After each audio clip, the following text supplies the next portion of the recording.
Assalamualaikum warahmatullahi wabarakatuh. Perkenalkan, nama saya Muhammad Ria Aftoni, NIM 2011-010044, kelas B1 KIR. Di sini saya akan menyampaikan materi tentang bimbingan dan konseling. Sebelum materi saya sampaikan, alangkah baiknya kita membaca suratul Al-Fatihah. Al-Raniyah Al-Fatihah. Amin. Pertama-tama, saya akan menyampaikan materi tentang bimbingan.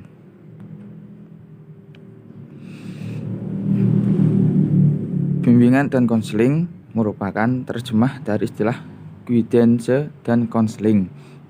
Itu dalam bahasa Inggris. Kata guidance berasal dari kata kerja to guide yang mempunyai arti menunjukkan, membimbing, ataupun membantu. Bimbingan dapat didirikan secara umum adalah sebagai bantuan dan tuntunan, namun tidak semua bantuan dapat diartikan sebagai pembimbing. Menurut Sadyer dan Stone, bimbingan merupakan sebagai proses pemberian bantuan kepada individu agar mampu memahami diri sendiri dan lingkungannya. Menurut Rohman Natawijaya, bimbingan adalah suatu proses pemberian bantuan kepada individu yang dilakukan secara berkesinambungan agar individu tersebut memahami dirinya dan bertindak secara wajar dan sesuai tuntunan keadaan lingkungan sekolah, keluarga, masyarakat, dan kehidupan umum. Menurut Winkel, bimbingan didefinisikan suatu usaha untuk melengkapi individu dengan pengetahuan, pengalaman, dan informasi tentang dirinya sendiri. 2. Suatu cara untuk memberikan bantuan kepada individu untuk memahami dan mempergunakan secara efisien dan efektif dalam segala kesempatan. 3. Pelayanan kepada individu-individu agar mereka dapat menentukan pilihan, menetapkan tujuan yang tepat, dan menyusun rencana yang realistis.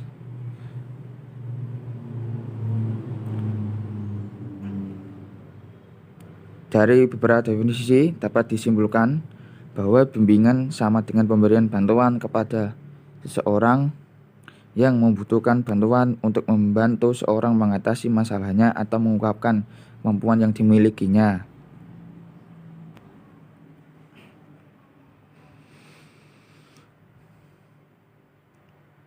Yang kedua, pengertian konseling. Pengertian konseling secara etimologis, istilah konseling berasal dari kata bahasa Latin yaitu consilium, yang berarti dengan atau bersama, yang dirangkai dengan menerima atau memahami. Sedangkan dalam bahasa Anglo-Saxon, istilah konseling berasal dari kata selan, yang berarti menyerahkan atau menyampaikan.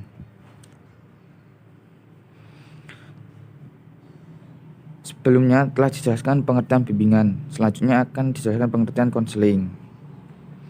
Menurut Wagito, konseling adalah bantuan yang diberikan kepada individu dalam memecahkan masalah kehidupannya dengan melakukan wawancara sesuai dengan keadaan individu yang dihadapi untuk mencapai kesejahteraan hidupnya.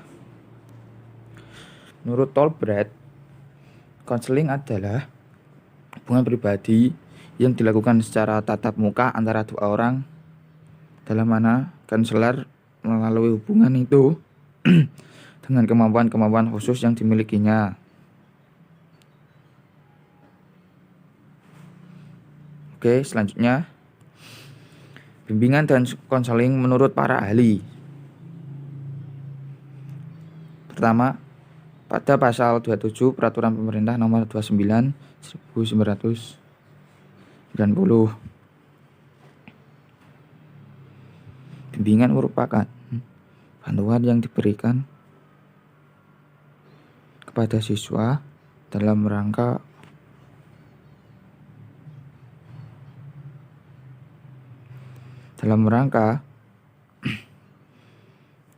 upaya penemuan pribadi, mengenal lingkungan, dan merencanakan masa depan. Sedangkan menurut Permendikbud RI nomor 111 tahun 2014, bimbingan konseling adalah pendidikan dasar dan pendidikan menengah, upaya sistematis, objektif, logis, dan berkelanjutan. Kedua,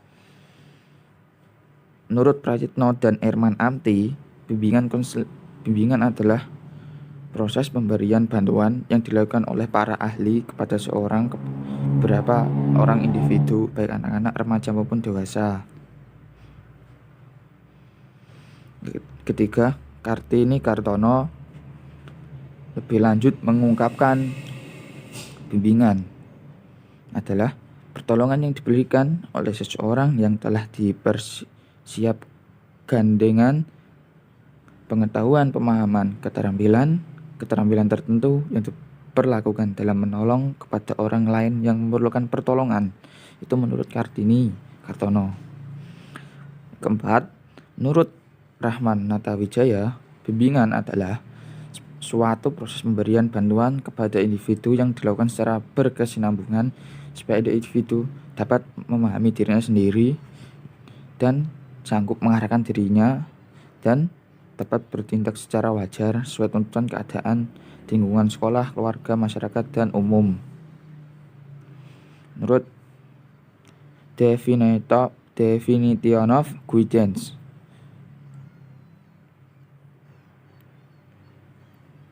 keenam, menurut Prayitno dan Erman Amti, bimbingan adalah proses pemberian bantuan yang dilakukan oleh orang yang ahli pada seorang individu, baik anak-anak, remaja maupun dewasa, agar orang tersebut dibimbing dapat mengembangkan kemampuan dirinya dan dengan mandiri. Ketujuh, menurut Rahman Natawijaya, bimbingan adalah proses pemberian bantuan kepada individu yang dilakukan secara berkesinambungan supaya individu tersebut dapat memahami dirinya sehingga ia sanggup mengarahkan diri dalam bertindak secara wajar. 8. Menurut Bimo Walgito, bimbingan adalah bantuan atau pertolongan yang diberikan kepada individu atau sekumpulan individu-individu dalam mengatasi kesulitan di dalam kehidupannya. 9. Menurut Miller, bimbingan merupakan proses bantuan terhadap individu untuk mencapai pemahaman diri dan pengarahan diri yang dibutuhkan untuk melakukan penyesuaian diri secara maksimal kepada sekolah, madrasah, keluarga, dan masyarakat.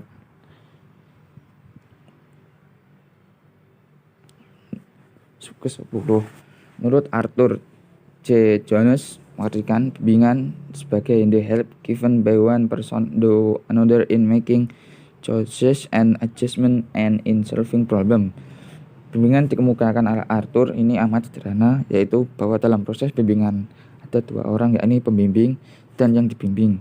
Cuma pembimbing ini membantu si terbimbing atau individu mampu membuat pilihan-pilihan dan menyesuaikan diri dan memecahkan masalah yang dihadapinya.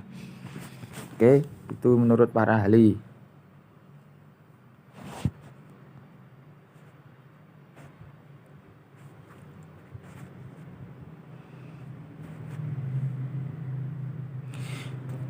Tujuan bimbingan dan konseling. Bimbingan dan konseling bertujuan untuk membantu peserta didik mencapai tugas-tugas perubahan secara optimal sebagai makhluk Tuhan, sosial, dan pribadi. Tujuan pembimbing dan konseling adalah membantu individu dalam mencapai A. Kebahagiaan hidup pribadi sebagai makhluk Tuhan. B. Kehidupan yang produktif dan efektif dalam masyarakat. C. Hidup bersama dengan individu-individu lain. D. Harmoni antara cita-cita mereka dengan kemampuan yang mereka miliki. Untuk mencapai tujuan-tujuan tersebut, mereka harus mendapatkan kesempatan untuk mengenal dan memahami potensi, kekuatan, dan tugas-tugas perkembangannya, mengenal dan memahami potensi atau peluang yang ada di lingkungannya, mengenal dan menentukan tujuan dan rencana hidup serta rencana pencapaian tujuan tersebut, memahami dan mengatasi kesulitan-kesulitan sendiri. Tujuan pembimbingan dan konseling tersebut di atas yang saya sampaikan tadi memberikan gambaran tentang pelaksanaan bimbingan dan konseling di sekolah. Karena dengan adanya tujuan bimbingan dan konseling, maka pelaksanaan bimbingan dan konseling di sekolah akan benar-benar memberikan hasil yang positif bagi konseling, dan bimbingan dan konseling akan diminati oleh konseling sebagai sasaran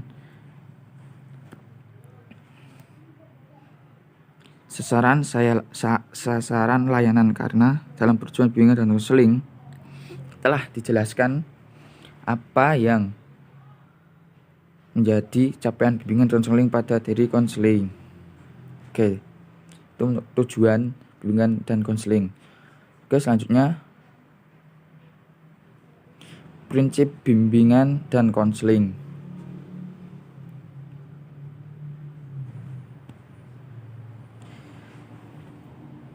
Prinsip bimbingan dan konseling dari konsep filosofis tentang kemanusiaan yang menjadi dasar bagi pemberian layanan bantuan atau bimbingan. Prinsip bimbingan dan konseling menurut Prayitno dan Amti 2004 ada 4, yaitu pertama, prinsip berkenaan dengan sasaran layanan, berkenaan dengan permasalahan individu, berkenaan dengan program layanan, dan berkenaan dengan tujuan dan pelaksanaan layanan. Prinsip BK dapat diuraikan sebagai berikut. A. Prinsip yang berkenaan dengan sasaran layanan yang berhubungan dengan sasaran layanan, yaitu bimbingan konseling melayani semua individu tanpa memandang umur, jenis kelamin, suku, agama, dan status sosial ekonomi. Kedua, bimbingan dan konseling berurusan dengan pribadi dan tingkah laku individu yang unik dan dinamis. Ketiga, bimbingan dan konseling memperhatikan sepenuhnya tahap dan berniagai aspek perkembangan individu. Keempat, bimbingan dan konseling memberikan perhatian utama kepada perbedaan individual yang menjadi orientasi pokok pelayanan. B. Prinsip yang berkenaan dengan permasalahan individu.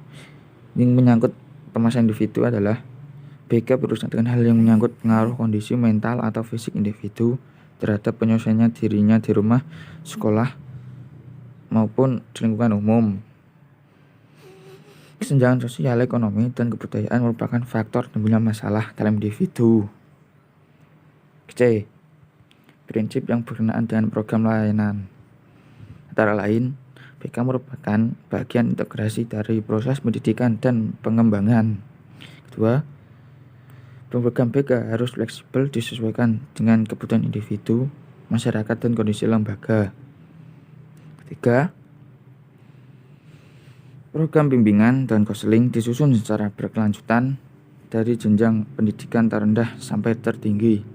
Keempat, prinsip berkenaan dengan tujuan dan pelaksanaan layanan. Nah, itu adalah prinsip bimbingan dan konseling. Oke, selanjutnya saya akan menjelaskan tentang asas bimbingan dan konseling. Asas dan bimbingan konseling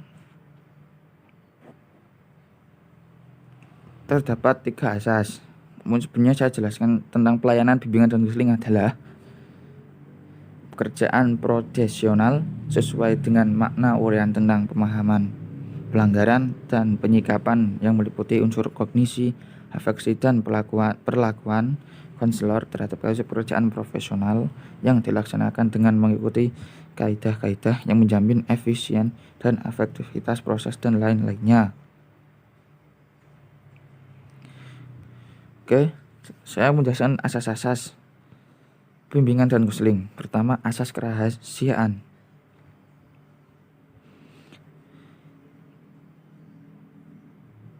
Sebagaimana telah diketahui bahwa dalam kegiatan bimbingan konseling kadang-kadang klien harus menyampaikan hal-hal yang sangat pribadi atau rahasia kepada konselor. Oleh karena itu, sebagai konselor harus bisa menjaga kerahasiaan data yang perlunya dari kliennya. Atau kata, jangan sampai ember lah bagi klien yang bermasalah dan ingin menyelesaikan masalahnya, sangat membutuhkan bantuan dari orang yang dapat menyimpan kerahasiaan masalah yang dihadapinya. Bisa disimpulkan, asas kerahasiaan itu adalah sebagai konselor harus menjaga kerahasiaan dari kliennya, jangan sampai itu dibocorkan lah. Oke, yang kedua, asas sukarelawan. Asas kesukarelawanan itu konselor maupun kliennya, artinya klien secara sukarela tanpa cara terpaksa mau menyampaikan masalah yang ditanganinya dengan mengungkapkan secara terbuka hal yang dialaminya, setelah mengungkapkan segenap fakta, data, dan seluk-beluk yang berkenaan dengan masalah yang dialaminya. Sementara itu, konselor hendaknya dapat memberikan bantuan atau motivasi semangat dengan tidak terpaksa, atau dengan kata lain, konselor memberikan bantuan dengan ikhlas. Oke, maksudnya asas keterbukaan. Asas keterbukaan ini bukan hanya sekedar bersedia menerima saran-saran dari luar, tetapi lebih dari itu. Diharapkan masing pihak yang bersangkutan bersedia buka diri untuk kepentingan masalah individu yang membutuhkan bimbingan. Diharapkan berbicara jujur-jujurnya, mungkin berterus terang tentang dirinya sendiri. Oke, nah selanjutnya itu dari asas-asas bimbingan dan konseling. Selanjutnya saya akan menjelaskan tentang fungsi dalam bimbingan dan konseling. Pertama, fungsi pemahaman. Fungsi pemahaman ini memungkinkan pihak-pihak yang berkepentingan dengan peningkatan perkembangan dan kehidupan klien, konselor, dan orang ketiga memahami berbagai hal yang esensial berkenaan dengan perkembangan dan kehidupan klien.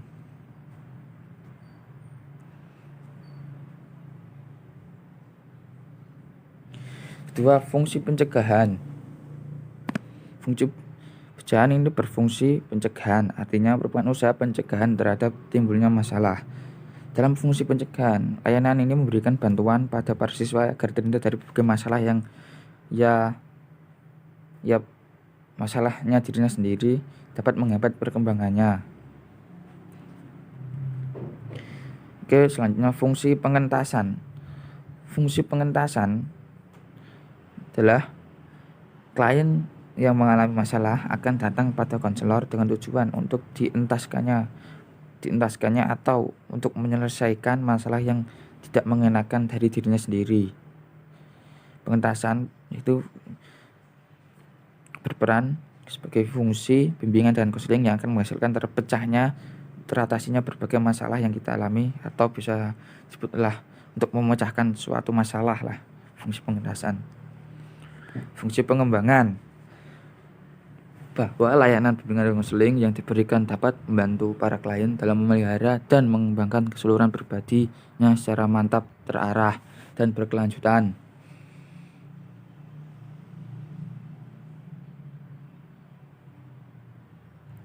Oke, terakhir, proses dan tahapan dalam strategi konseling.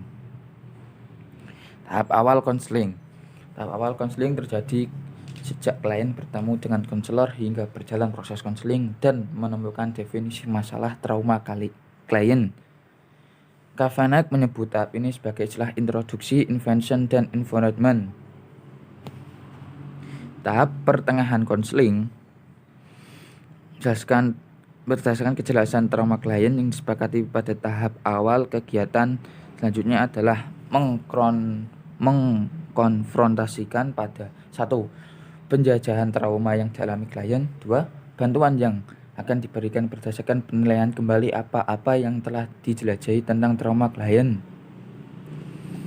Nah, selanjutnya tahap akhir konseling. Kavanagh menyebutkan tahap ini sebagai istilah termination. Konseling ditandai dengan beberapa hal berikut ini. Menurunnya kecemasan klien. Hal ini diketahui setelah konselor menanyakan keadaan kecemasannya. 2. Adanya perubahan perilaku klien ke arah yang lebih positif, sehat, dan dinamik. Ketiga, adanya tujuan hidup yang jelas di mana masa yang akan datang dengan program yang jelas lebih pula. Oke, itulah materi yang saya sampaikan pada pagi hari ini. Bila ada kesalahan kata, mohon dimaafkan. Sebelum kita mengakhiri materi hari ini, kita membaca hamdalah bersama-sama. Alhamdulillahirabbil alamin. Terima kasih. Wabillahi taufik wal hidayah. Wassalamualaikum warahmatullahi wabarakatuh.